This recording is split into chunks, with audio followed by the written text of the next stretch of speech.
Hello, everybody. Welcome to your EFL Championship hot takes on FA Cup third round weekend. Our championship clubs are in action this weekend, but no championship games will be played. Help or hindrance with the FA Cup is often the debate at the start of January. If I were to tell you that 15 of our championship clubs have already played, we've had 8 winners, 7 losers.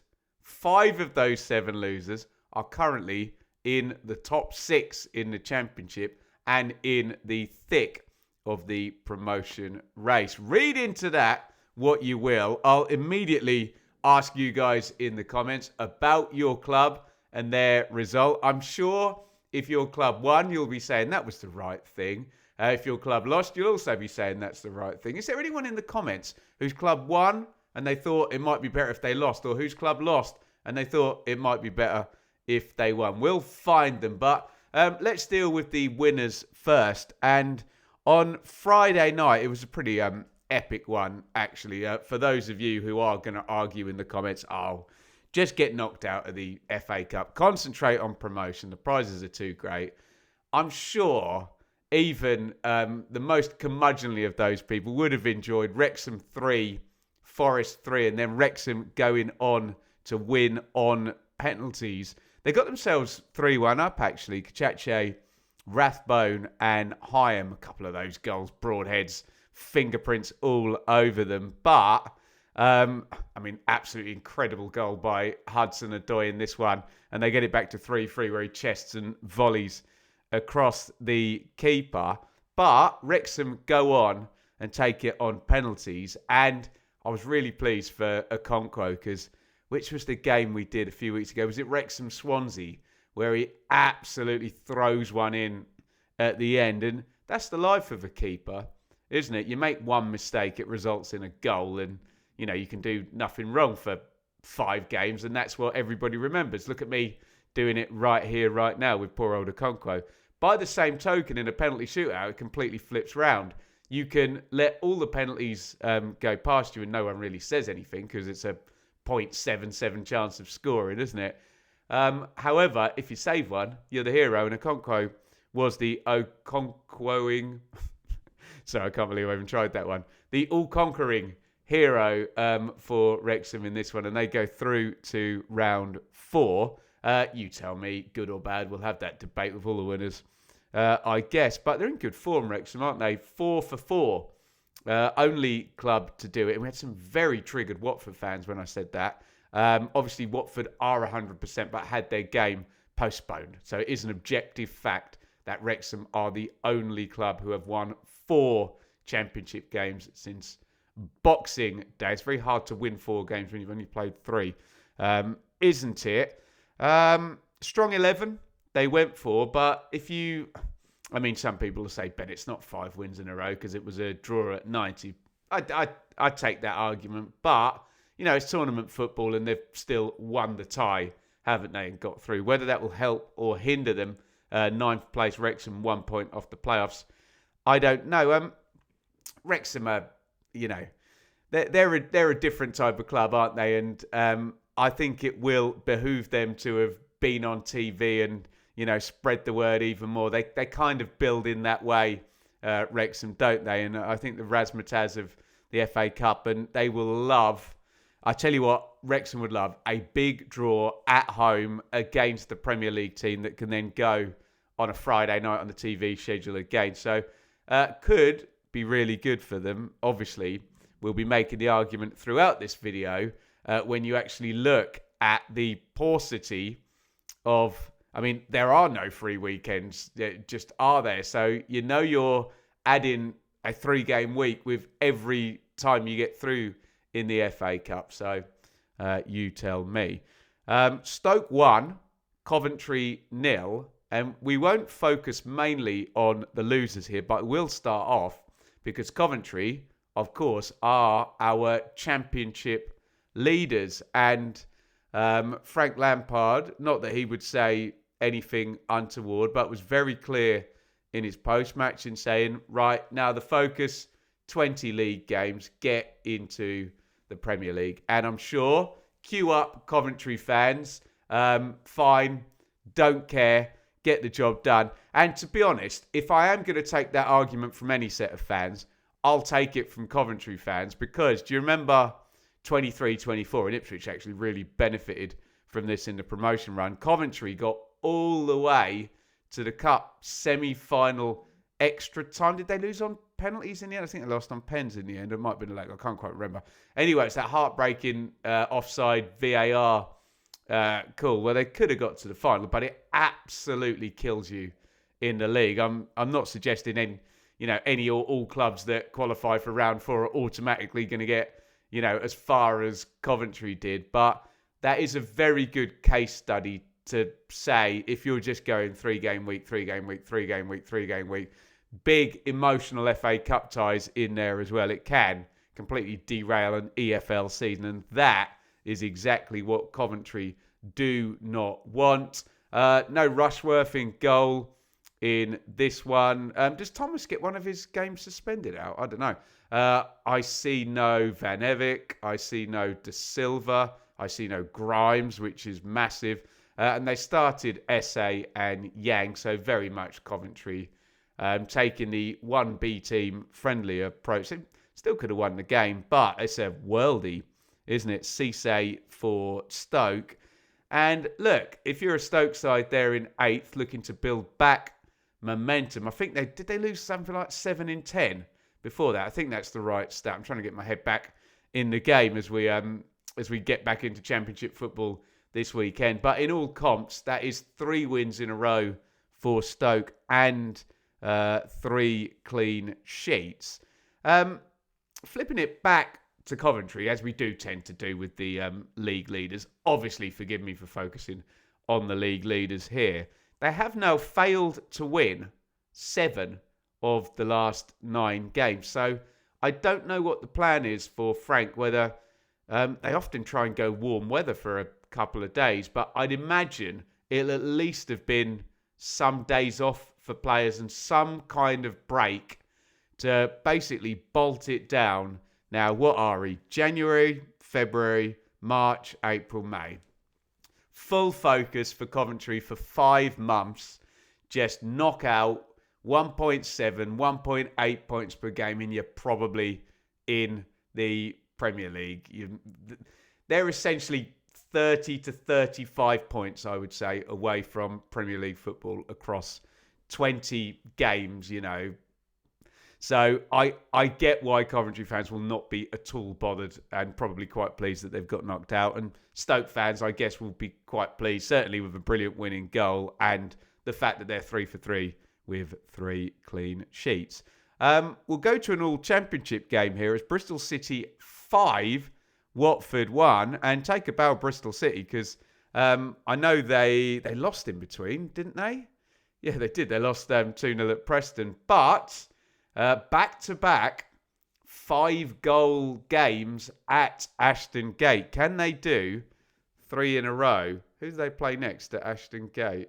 Sheffield Wednesday. Ooh, could we get a very, very rare 3 in a row with 5 goals? There, no disrespect to Sheffield Wednesday, but they are bottom of the EFL Championship. And the headline here is a hat-trick, and a really good hat-trick from Emil Rees. I think there's a striker's finish in there. There's a go-through and a dink. Was the first one a header? I think the first one was a header as well. 10 goals in all comps for him now. Earthy has returned. He was in. Morsey was used as well. And Bristol City are one of those teams in the top half, but not quite in the playoff zone. They're only 2 points off. And, do you want to score 5 goals and your striker score a hat-trick? Of course you do. So, good afternoon for Bristol City. Watford, how reservy did they go in this one? Sorry, I'm just dialing up the lineup here on my iPad. I see Loser. I see Irankunda. I see Pollock in there. It's Sissoko. So,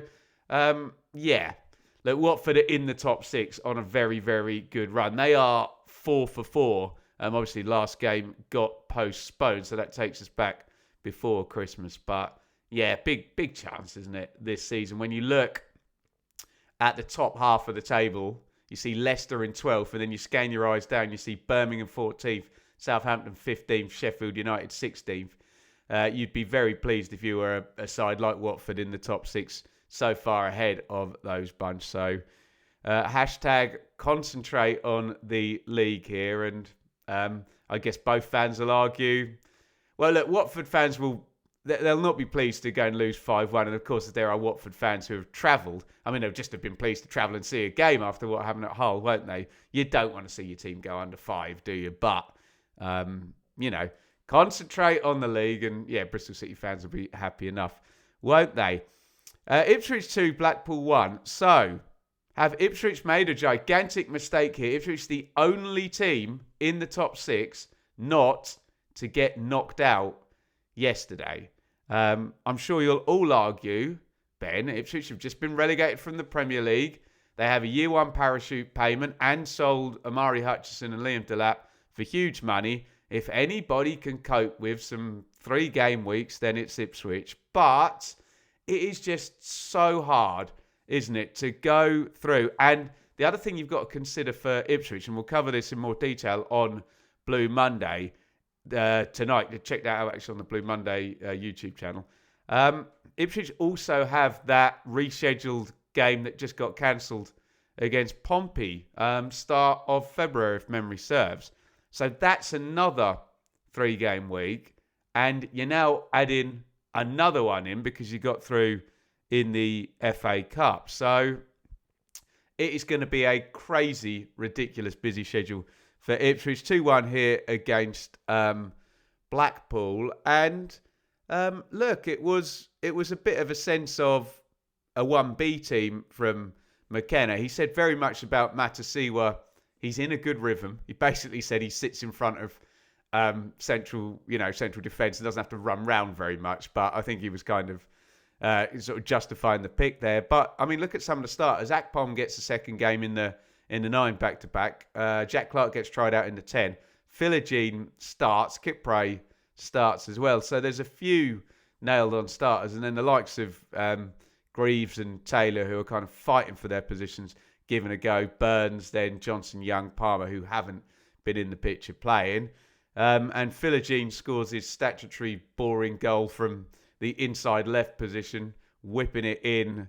I think is that 10 for the season? Yeah, I think 9 in the league and 1 in the cup now. And what we'll say for Ipswich, they haven't won 3 in a row in the EFL Championship this season. Didn't have the chance at Pompey with the postponement, but they do now go 3 in a row in all comps. And the proof will be in the pudding, won't it? If we're there in February and Ipswich look completely knackered and they haven't won in 4 or something, everyone's going to say, oh, was it a mistake to beat Blackpool? But McKenna has rested players. They haven't travelled. They've won the game. There are positives here. And look, it is the first 3 wins in a row. Jacob Greaves with the second goal, by the way. So, I don't know. Proof's going to be in the pudding. I'm sure there's going to be, particularly when all 5 of the other members of the top 6 have lost, I'm sure there's going to be lots of people going, oh, you shouldn't have won that game, Ipswich. But what's the point of football? You're supposed to win, aren't you? So we will see how winning and what it does to the fixture list affects Ipswich, the only team in the top 6 not to get knocked out yesterday. Cambridge 2, Birmingham 3. And this is an example of a manager that needs wins in Chris Davis. And my God, a player who needed a goal, Koyogo, actually scored. I think he's played 23 appearances, so I'm sure there's plenty of sub ones in there.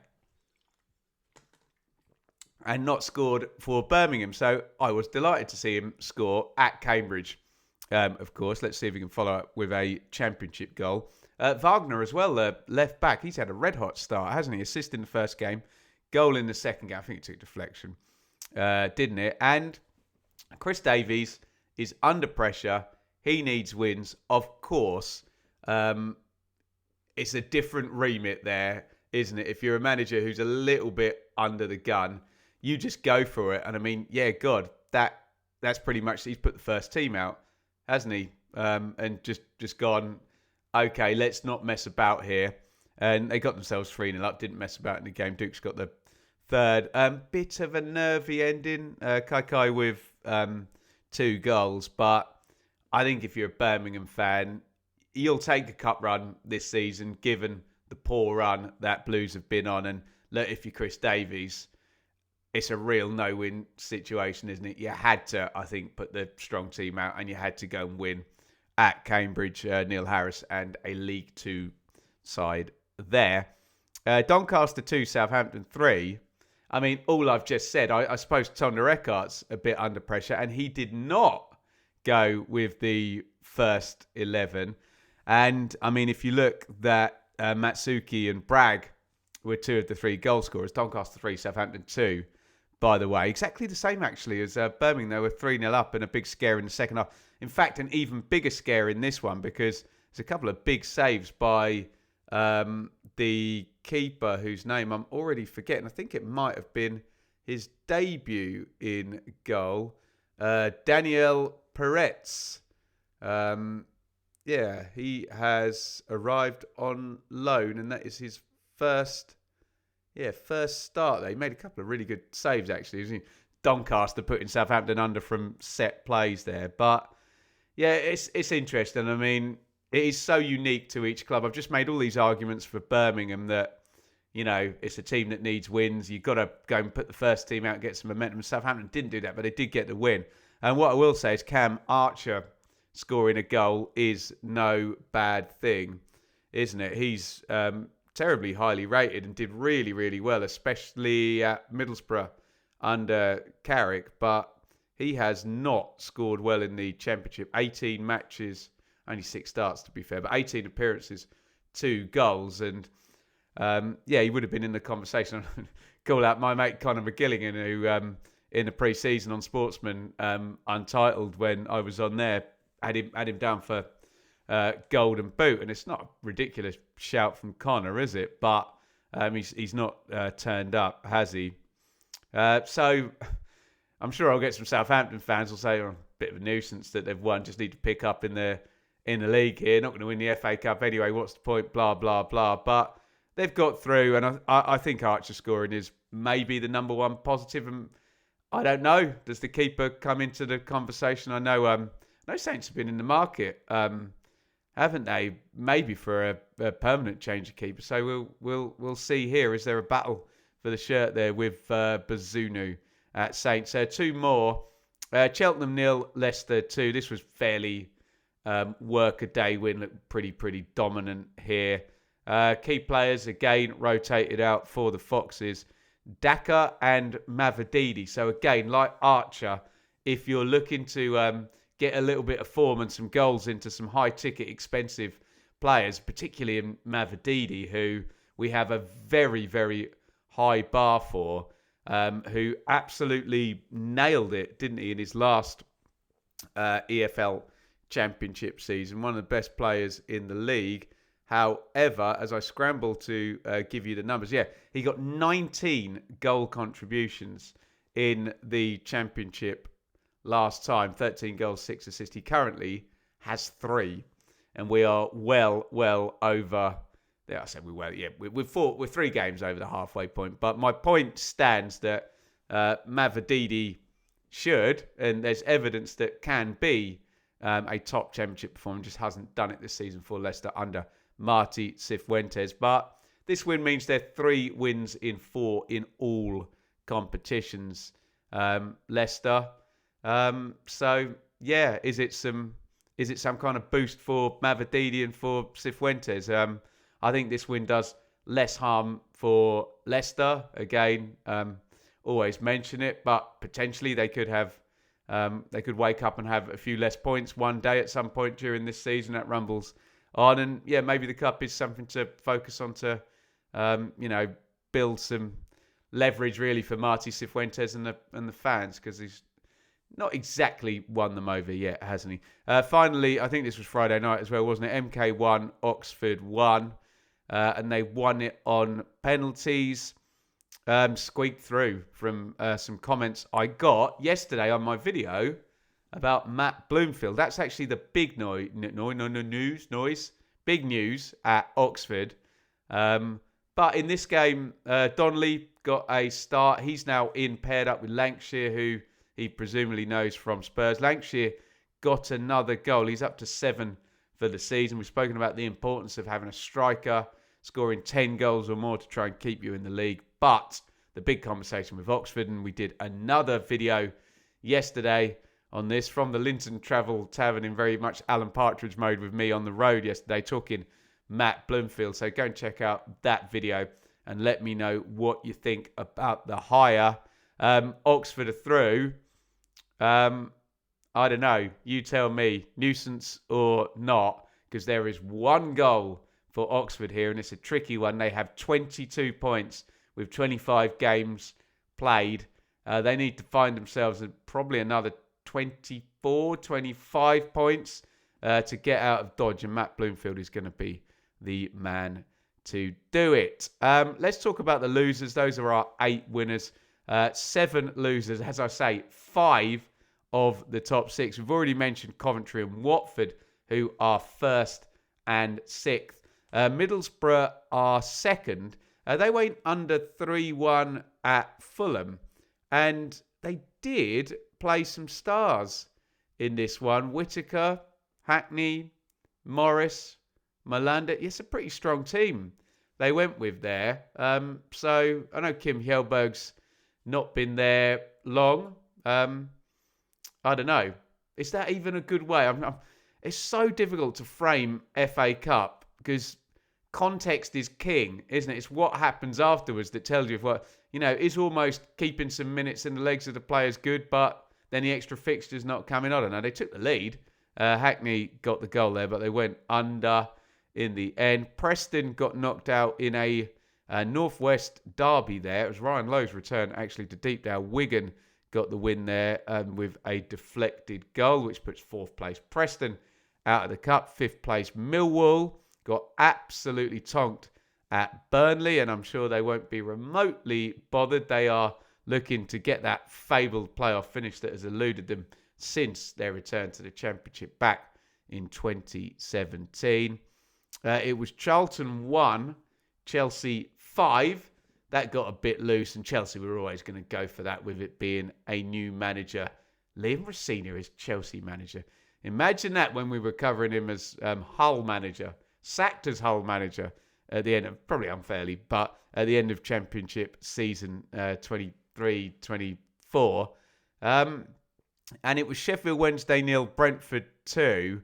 And I think, did Brentford take pity on Wednesday here? I looked at the highlights. I looked at the numbers. This looked like it could have been about 8-0 from what I saw with all the chances conceded. And an XG of 4.33 for Brentford. Did they go easy on them in the end? There we go. And I suppose that's the whole debate, isn't it? I know it's a little bit depressing. There's a lot of people, I'm sure, my age or above who won't want me to make the debate about the FA Cup. Oh, does it actually just get in the way of your EFL fixtures? But look what's happened to football. The Premier League is all powerful, and you've got teams up there, 5 of the top 6. In fact, the 5 that have been knocked out don't have the parachute payments and want to get into the Premier League, level that playing field, put them in the at least that top bracket in terms of the wealthier clubs in English football, and have a crack at the big league. And will the FA Cup just get in the way? I guess the argument for some is absolutely it might probably do. So give me your thoughts on your team. Obviously, we're recording early here on Sunday morning. We have today Derby in action against Leeds, Pompey in action against Arsenal, Hull in action against Blackburn. That's all Championship. Norwich play Walsall, Sheffield United play Mansfield. Another all Championship game is Swansea West Brom. I think there's the entire QPR fan base are headed off to West Ham later on. And I think that is it for our Championship representation in the FA Cup. Let me know your thoughts in the comments. Let me know if you want me to try and catch up with the rest of the Championship teams tomorrow. Although, to be fair, I am off to Manchester for, weather permitting. Although the storm, I can't believe I'm going to say this, touch wood, the storm does appear to have calmed down somewhat since Friday when I was worried about getting to Manchester for the Sportsman Untitled podcast. So do check me out on that. It'll be uploaded at some point late afternoon on Monday. And then it's back to our EFL Championship routine. And really, I know I'll get my normal, there's a long way to go, Ben. There really isn't. 20 games to go, and we come straight back with a 3-game week. It's going to tick down very, very quickly now. There's a lot of people, particularly those who might have just been knocked out of the FA Cup, laser focused on the finish line now. So Championship is back. So make sure you are subscribed to this here channel if you haven't hit that button already for the Championship run-in, which if you don't think starts now, well, you must think it starts soon. It's got to start at some point, hasn't it? Make sure you've hit thumbs up as well. We will be back into Championship action this coming week. But in the meantime, get your thoughts on FA Cup Round 3 so far and the help or hindrance debate.